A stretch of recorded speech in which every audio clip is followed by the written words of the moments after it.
Greetings, YouTube. Today I'm going to talk about the movie G.I. Joe, The Rise of Cobra.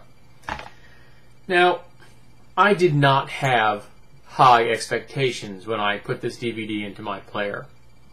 And it completely lived up to my preconception because my expectations were not even met, even though they were very low.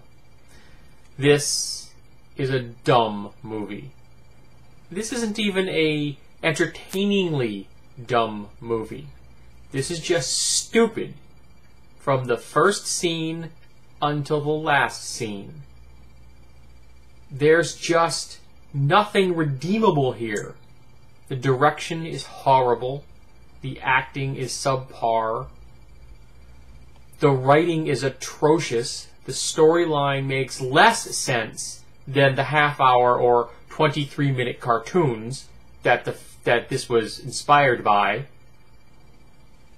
And the ending was worse than when they would, like, say, hey, knowing's half the battle, and they would have some happy-go-lucky, dog licking someone's face and they'd all laugh. This was just stupid. Now, I'm probably going to spoil this a little here. I'm going to talk about what jokingly passes for a plot a little here. Basic concept is you have this uber-rich guy. He's an industrialist, and he's created this incredibly powerful nanotech weapon which can only be put into specific types of warheads. There are 4 of these warheads in the whole world. And they're being entrusted to the UN to move from point A to point B. And the 2 guys in the vehicle moving this, Duke and Riptide, future G.I. Joe members, are old friends bantering back and forth while they drive this incredibly important cargo in a convoy. Now, Riptide is a pilot. In fact, he's qualified on every known form of jet used by the U.S. military. But he's driving a truck. Let that sink in for a sec. Alright? That's dumb. Then they get attacked by uber powerful, over-the-top, high-tech devices. And they successfully protect the warheads long enough for G.I. Joe to show up and save the day, because the UN people had their bacon being handed to them by the bad guys. The bad guys are a mystery at this point in the film. So now our 2 main characters are introduced to G.I. Joe, and they get to meet them in their desert fortress in the middle of nowhere in the Sahara. I thought that was a little odd, but what the heck. Because no one's ever going to notice planes and trucks driving into the middle of nowhere and disappearing in the Sahara. But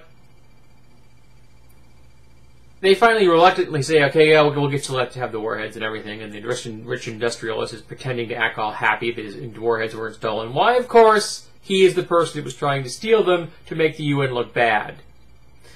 Now, these warheads work on a very simple principle. They have a nanotech colony inside them. The nanotech colony has been tailored to go after metal. So, the nanotechnology hits a target, swarms over the target, converts the metal in the target into more of itself, self-replicating, then destroys the target and continues to destroy, growing larger and larger and larger and larger, reaching a potential gray goo apocalypse. Look that up if you want to know what the gray goo means. Until you turn it off with a radio signal. And then it shuts it down, and you can move into your target because your target's all dead. Doesn't go after people, just goes after metal, though I'm supposing people with metal bits may be in trouble. So, it's a humane weapon, even though it would destroy the entire infrastructure of their society. There's one small problem with this. If you have a nanotech colony like this, you don't need a warhead. You put it inside someone's body and let them excrete it when they get to their target. In fact, you can give it to someone without them even being aware that they have it. They can carry it in there, drop it off, they have to evacuate at some point while they're on vacation, and then it takes over the city and destroys it. You don't need warheads. And what's even dumber, these warheads haven't been, and I'm going to use the term they used, weaponized.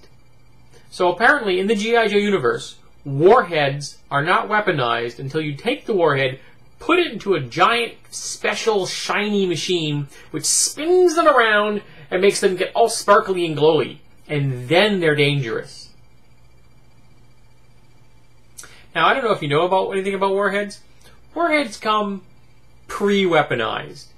You may have to arm the warhead, but the arming process usually involves a low-tech key or a code of some kind. That's it.